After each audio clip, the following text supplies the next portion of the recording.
και να στηρίξω το κέντρο δεξιότητες με το οποίο συνεργάζομαι από την αρχή της λειτουργίας του, γνωρίζοντας τις γνώσεις και τη μεγάλη εξειδίκευση που έχουν οι άνθρωποι εδώ και την πολύ καλή και ποιοτική δουλειά που κάνουν, με αγάπη για τα παιδιά και τις οικογένειές τους, ασχολούμαι και με το ιδιωτικό μου επάγγελμα, το ιατρείο μου, και βρίσκομαι στη θέση να είμαι ο γιατρός του ΚΕΔΗ Παλιό Γδάη και της Αθήνας και της Ανατολικής Αττικής. Και τα δύο ΚΕΔΗ μαζί έχουν όχι 20.000, δυστυχώς, 200.000 παιδιά. Εντάξει, λίγο παραπάνω. Δηλαδή έχω όλα τα παιδιά της Αθήνας και των Ανατολικών Φραστήριων. Από το Μενίδη μέχρι την Αθήνα, το Σούνιο και όλη την Αθήνα.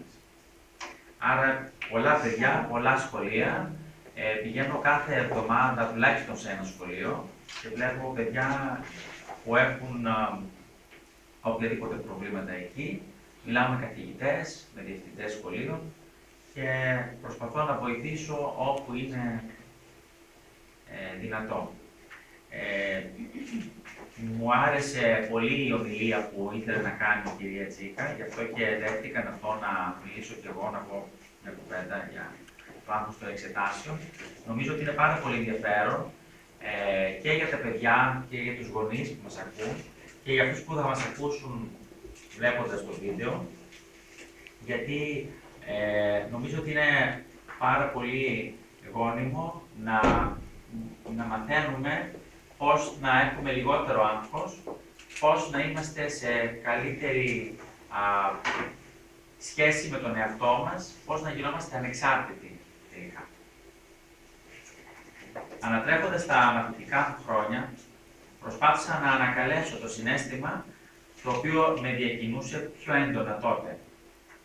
Δεν ήταν άλλο από το άγχος των εξετάσεων και ειδικότερα των πανελληνίων για μένα εισαγωγικών εξετάσεων της Τρίτης Λυκείου. Θυμάμαι το φόβο που ένιωθα σε όλα εκείνα τα μαθητικά χρόνια, την αίσθηση πως αν δεν πετύχαινα, δεν θα υπήρχε μέλλον για μένα. Κάθε φορά που ανακάλυπτα πως είχα ξεχάσει κάποιο μέρος της ύλης, που είχα μελετήσει προηγουμένως, σκεφτόμουν πως γι' αυτό ακριβώς